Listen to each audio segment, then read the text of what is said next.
What's up? Good. How's work? Crazy. We get it, you work in a mental institute. The pun is getting old. I don't care. I'll keep saying it. I have no idea why I'm still friends with you.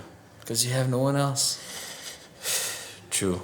Well, how's your boring job working in a cubicle? Oh, just what I need. Another one telling me that my job is boring. Because it is? No, it's not. I think it's interesting. Oh, yeah.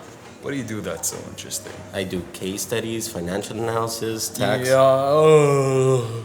You said something? Fell asleep there. You know what? Laugh all you want. I enjoy it. I don't care what you think. People think that my job is boring because of the media. Here we go again with the media argument. No, seriously, hear me out here. I don't know when this new hype started about following your dreams, be what you want to be. But it's true, you have to follow your dreams. Well, yeah, but the thing is, what if a person's dream is to work for a big company? He's getting his salary and he's fine. Who said that following your dreams means that you have to start your own business or be a writer, singer, or traveler? And the media portray it as the only route to happiness. And I think that caused a lot of people to be dissatisfied with their lives and feel incomplete. They keep telling us, break the rules, don't play by the book, and don't listen to the people who keep telling you to get a real job. And it's really frustrating to the people who work in a so-called real job because it makes them feel as if they sold out and gave up on their dreams. Yeah, but that's all in your head. If you start not caring about what people say, you'll live happily no matter what they say. Easier said than done. Sometimes I have a hard time distinguishing other people's thoughts from my own, without having any single thought that wasn't influenced by something that I've heard or seen throughout my life. Every opinion or action that I take is based on something said by someone else. So by saying not to care about what people say, means that I have to examine every thought in my head, questioning the reality that I formed from my thoughts. Doing that can make a man go crazy. You know what? I agree with that. Wait, did you just agree with me on something? I'm interested to know how did it feel.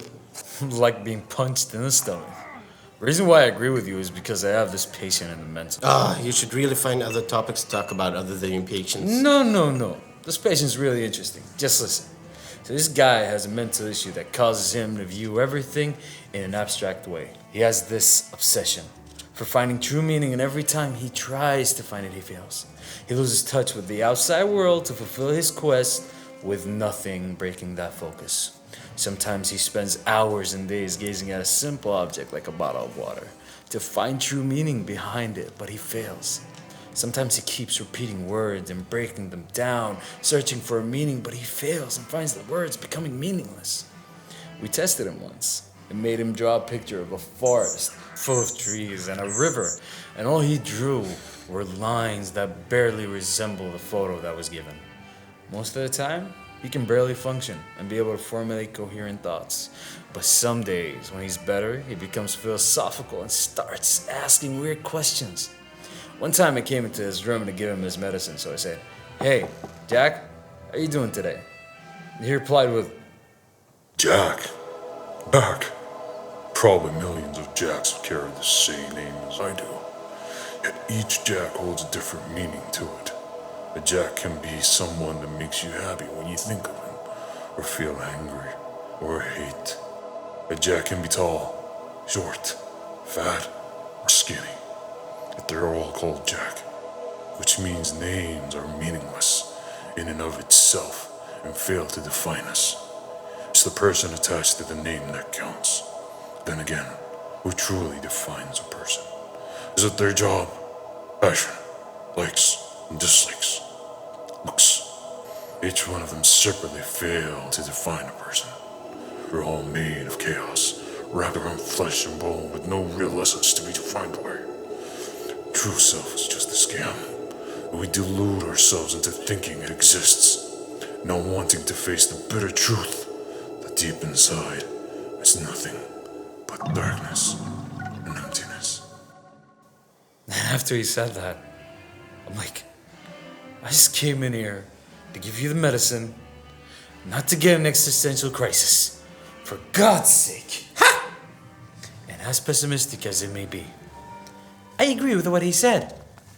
We truly are bits and pieces glued together, attached with a name, and called an individual. It's great that you're a mindless sheep that agrees with anything that remotely sounds deep and philosophical. But if we are just pieces glued together, Why do you have to be so pessimistic about it? I mean, wouldn't that give us the freedom to easily change who we are, since it's all pieces glued together that could easily be replaced? Well, you can be optimistic about it, but don't you dare talk to me about being optimistic when you're the most pessimistic person I know. But it's just a piece of you, a part of you. It doesn't really define you as a whole. You can easily change that.